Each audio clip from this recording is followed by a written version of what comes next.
रोजगार जा रहा है, नौजवान को नौकरी लग नहीं रही है, बल्कि नौकरी जा रही है, किसान आत्महत्या कर रहा है, हाहाकार मचा हुआ पूरे देश के अंदर। और ये मुद्दा आधारित राजनीति करने की बजाय ये लोग जानबूझ करके कभी राष्ट्रवाद के नाम पर, जैसे हम राष्ट्रवादी है ही नहीं, कभी धारा 370 के नाम पर, कभी राम मंदिर के नाम पर, कभी ये लेके आ गए सिटीजन्स अमेंडमेंट बिल लेके आ गए। तो ये देश को गुमराह कर रहे हैं, पूरे देशवासियों को गुमराह कर रहे हैं, असली मुद्दे पे नहीं आ रहे हैं। अर्थव्यवस्था चौपट क्यों हो रही है, रुपए का अवमूल्यन क्यों हो रहा है, प्याज के दाम 150 रुपये क्यों हो रहे हैं, इस पर इनका ध्यान नहीं है। ये दुर्भाग्य देश का, ऐसी गवर्नमेंट आके बैठ गई देश के अंदर जिसको देश की चिंता ही नहीं है कि देश किस दिशा में जा रहा है। हाहाकार मचा हुआ देश के अंदर, लोग भय के मारे बोल नहीं पा रहे हैं, क्योंकि इतना डरा दिया इन्होंने मीडिया को भी। जो इनके असहमति व्यक्त करता है, सरकार की आलोचना करता है, वो राष्ट्रद्रोही है। कि मीडिया हाउसेज पे ये लोग रेड करवा चुके हैं। जो इनके विरोध में हैं उनके खिलाफ में कभी सीबीआई, कभी आईटी, इनकम टैक्स, कभी ईडी, इन सब का दुरुपयोग कर रहे हैं। तो पूरा मुल्क चिंतित है और ये रैली ऐतिहासिक रैली होगी, ऐतिहासिक रैली साबित होगी। मनमोहन सिंह जी, डॉक्टर मनमोहन सिंह जी ने इनको चेताया है कि आप 4.5 पे आगे हो, जीडीपी पे आगे हो। आप इसलिए आए हो कि देश में सामाजिक ताना बाना वो भी नष्ट हो रहा है। अगर देशवासियों में अपने भाईचारा नहीं होगा, सद्भावना नहीं होगी, अहिंसा का माहौल नहीं होगा, तो ऐसा माहौल बनेगा जिसमें देशवासी जिस माहौल में काम करना चाहते हैं, व्यापार धंधा करना चाहते हैं, खेती करना चाहता व्यक्ति, वो माहौल नहीं मिलेगा तो उसमें जीडीपी नीचे आना स्वाभाविक है। ये डॉक्टर मनमोहन सिंह ने बहुत मार्मिक बात कही। राहुल बजाज ने इनकी आंखें खोल दी, ये कह करके कि आपके सामने एक उद्यमी भी, उद्योगपति बोलते डरता है, देश डर रहा बोलते हुए, इनकी आंखें खोल दी, इनके समझ में नहीं आ रही है। Mister Raghuram Rajan RBI governor थे, उनका पूरी शक्ति केंद्रित हो गई पीएमओ पर। जो बात राहुल गांधी हम लोग 5 साल से कह रहे हैं, पूरी शक्तियों का केंद्रीकरण हो गया पीएमओ के अंदर।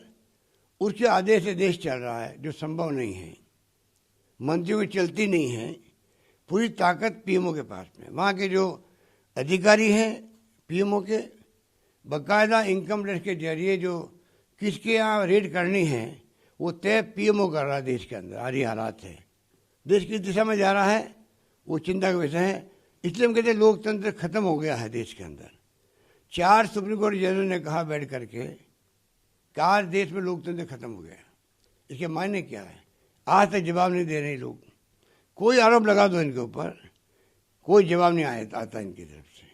ये क्या इंडिकेट करते हैं लोग। देखिए, अगर इनमें थोड़ा बहुत भी भाव बचा हुआ है लोकतंत्र का, तो इनको चाहिए जनता का मूड देख करके, जब एक के बाद एक राज्य कह रहे हैं हम इसको लागू नहीं करेंगे, इसके माने वो चुनी हुई सरकारें कह रही है, इनको चाहिए कि इस बिल को वापस समाप्त कर दें। जब देश का मूड ही इसके खिलाफ में है तो नैतिक जिम्मेवारी इनकी खुद की बनती है कि फिर इसको रखने का फ़ायदे क्या है। अगर आप चुन के आए तो वो भी चुन के आए हैं, तो आपको घमंड नहीं करना चाहिए। आपको 100 में से 36 वोट मिले हैं खाली, 64 वोट खिलाफ में गए आपके। ऐसी क्या बात है? आप किस बात का घमंड कर रहे हो, अहम कर रहे हो? अगर देशवासियों का मूड क्या है उसको भांप करके आपको शासन करना चाहिए। ये बात मैं कह चुका हूँ कई बार।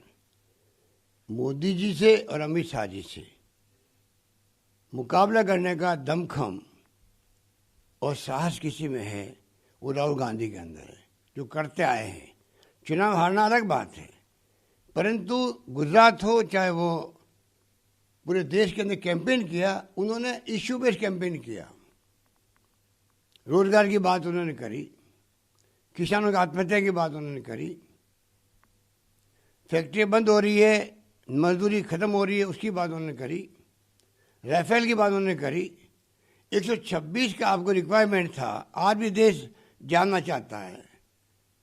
126 का रिक्वायरमेंट है, देश को जरूरत है रक्षा करने की, आप 36 क्यों ले रहे हो? 526 करोड़ का एक प्लेन है, उसको 1600 करोड़ में क्यों ले रहे हो? क्या देश ये उम्मीद नहीं करता सरकार से? आप इसका जवाब दो। वो मुद्दा कोई ख़त्म नहीं हुआ है, चुनाव हमारी अलग बात है। राहुल गांधी के नेतृत्व में इश्यू पे राजनीति हुई जो डेमोक्रेसी में जरूरी है। हमारी कोई दुश्मनी किसी से नहीं है, लड़ाई तो विचारधारा की है, नीतियों की है, कार्यक्रमों की लड़ाई हमारी है, चाहे आरएसएस हो चाहे बीजेपी हो, दुश्मनी किसी से नहीं है। राहुल गांधी लोकतंत्र तरीके से बात कर रहा था, मोदी जी क्या कर रहे थे? राष्ट्रवाद की भावना भड़का रहे थे, जैसे हम राष्ट्रवादी है ही नहीं, धर्म के नाम पे राजनीति कर रहे थे, सेना के पीछे छिप करके उनकी उपलब्धि बता रहे थे। अरे इंदिरा गांधी ने तो पाकिस्तान के 2 टुकड़े कर दिए, बांग्लादेश बना दिया, और 93,000 पाकिस्तान के जनरल को, कर्नल को, मेजर को, सैनिकों के हथियार सरेंडर करवा दिए। वो इंदिरा गांधी थी, पर कांग्रेस ने कभी उसके नाम पे वोट नहीं मांगे। तो मोदी जी ने इस प्रकार देश को गुमराह करके सत्ता में आए हैं। मैं समझता हूँ कि धीरे धीरे अब उनकी पोल खुल रही है। महाराष्ट्र के और हरियाणा के चुनाव जो थे अभी, और बाई इलेक्शन हुए गुजरात में, राजस्थान, सब जगह, वहाँ जनता ने बता दिया कि मोदी जी आपको चुनाव जिताए हमने जरूर है, अब अहम घमंड में चल के शासन मत करो। जब मैं कह रहा हूँ कि राहुल गांधी में दमखम है, और वो व्यक्ति जो है जिस रूप में आज देश की समस्याएं हैं, जिस देश में खतरे हैं लोकतंत्र को, जिस ढंग से आरएसएस जो है शासन कर रहा है, मैंने कहा आरएसएस को खुद को पॉलिटिकल पार्टी में कन्वर्ट होना चाहिए, क्योंकि जब राज वही कर रहे हैं। आरएसएस का एक प्रचारक जिसका नाम है नरेंद्र मोदी, वो आज देश के प्रधानमंत्री हैं। जब सबको मालूम है कि देश का प्रधानमंत्री आरएसएस का प्रचारक है, पीछे छिपके आप एक्स्ट्रा कॉन्स्टिट्यूशनल अथॉरिटी, संविधान के ऊपर आप सत्ता संभाले हुए हो, आपके आदेश के बाद पत्ता ही नहीं हिल रहा सरकार के अंदर, ना मंत्री बनता है, ना मुख्यमंत्री, ना प्रधानमंत्री, तो राज तो आरएसएस कर रही है। तो क्यों नहीं आरएसएस खुद को, बजाय कि आप मुखौटा रखो बीजेपी का, पॉलिटिकल पार्टी का, और पीछे जो है आप सोशल वर्क भी करते हो, आप आदिवासी में काम भी करते हो, आपने ऐसा मैसेज दे रखा है, आप तो राजनीति से आपका कोई संबंध नहीं है, राजनीति पूरी कर रहे हो। इससे अच्छा है, कांग्रेस में दमखम है, विचारधारा के आधार पर, नीतियों के आधार पर और कार्यक्रमों के आधार पर, जो महात्मा गांधी का दिया हुआ है, पंडित नेहरू के ज़माने के अंदर, सरदार पटेल के ज़माने के अंदर, मौलाना आज़ाद के ज़माने के अंदर, समय के अंदर जो कांग्रेस नीतियाँ बनी हैं देश के लिए, अनेकता में एकता वाला मुल्क है, उस मुल्क में जो नीतियाँ आज सही साबित हुई है। 70 साल के बाद में भी पाकिस्तान के सैनिकों का शासन नहीं हुआ यहाँ पर, रशिया के टुकड़े नहीं हुए देश के। आज देश एक है, अखंड है। चाहे इंदिरा गांधी ने अपनी जान दे दी हो, राजीव गांधी शहीद हो गए हों, सरदार बहन सिंह जी शहीद हो गए हो, पर मुल्क को एक रखा, अखंड रखा, वो कांग्रेस पार्टी है। तो क्यों नहीं राजनीतिक पार्टी के रूप में आ जाए आरएसएस, फिर मुकाबला करे कांग्रेस के साथ में। देश तय करेगा सत्ता हमें आरएसएस को सौंपनी है या कांग्रेस सौंपनी है। आज देश की तस्वीर जनता के सामने है। कांग्रेस ने हमेशा देश के लिए संघर्ष किया है।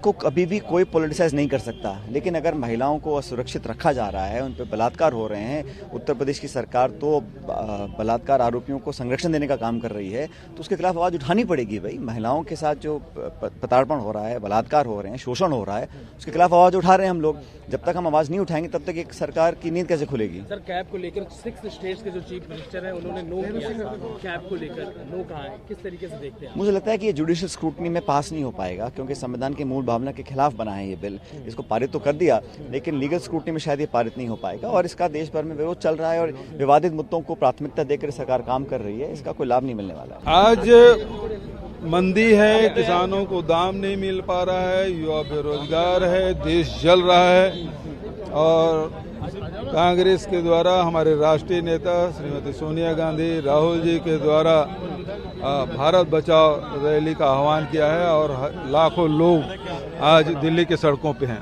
लोगों में समाज में जो झगड़ा लगा रहे हैं, इसके खिलाफ ये एक बहुत बड़ा आंदोलन है और ये आंदोलन फिर जारी रहेगा और इसके लिए पौंडीचेरी से लेकर जम्मू कश्मीर तक और बंगाल से लेकर गुजरात तक लोग लड़ते हैं और लड़ते रहेंगे और सोनिया गांधी जी और राहुल गांधी जी इसके लिए एक मूवमेंट बनाए हैं। हम सभी लोग उनका साथ देना चाहिए। रोजगार हो गए हैं, महंगाई बढ़ती चली जा रही है और जो भारत के मुख्य आर्थिक सलाहकार थे इस सरकार में, उन्होंने स्वयं कह दिया, स्वयं उन्होंने बोल दिया है कि जो है कि आईसीयू में पहुंच गई है, सबसे बुरी हालत में अर्थव्यवस्था पहुंच गई है।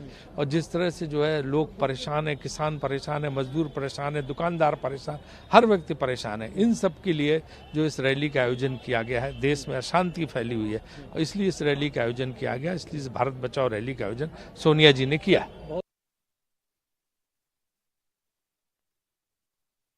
Party or the BJP are not